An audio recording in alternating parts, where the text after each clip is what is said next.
বাংলাদেশের নবায়নযোগ্য জ্বালানি খাতের এক উজ্জ্বল নক্ষত্র হল তিস্তা সোলার লিমিটেড।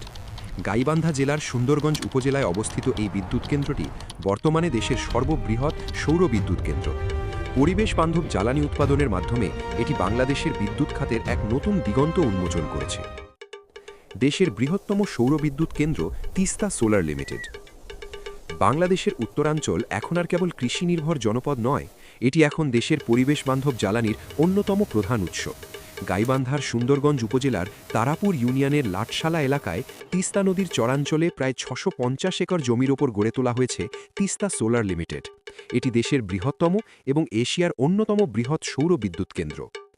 বেক্সিমকো গ্রুপের সহযোগী প্রতিষ্ঠান বেক্সিমকো পাওয়ার লিমিটেড এই বিশালাকার প্রকল্পটি বাস্তবায়ন করেছে।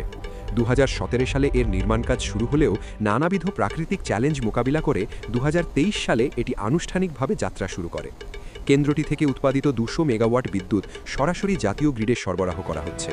তিস্তা নদীর ভাঙন ও বন্যা থেকে প্রকল্পটিকে রক্ষা করতে 7 কিলোমিটার দীর্ঘ বাঁধ এবং যাতায়াতের জন্য রাস্তা নির্মাণ করা হয়েছে।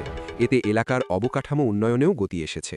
তিস্তা সোলার লিমিটেড 2041 সালের মধ্যে মোট বিদ্যুৎ উৎপাদনের 40% নবায়নযোগ্য উৎস থেকে আহরণের যে লক্ষ্যমাত্রা সরকারের রয়েছে, সেই লক্ষ্য অর্জনে এই প্রকল্পটি অগ্রণী ভূমিকা পালন করছে। এটি প্রমাণ করেছে যে সদিচ্ছা থাকলে উত্তরের বালুচর থেকেও দেশের জন্য সোনালী সম্ভাবনা বয়ে আনা সম্ভব।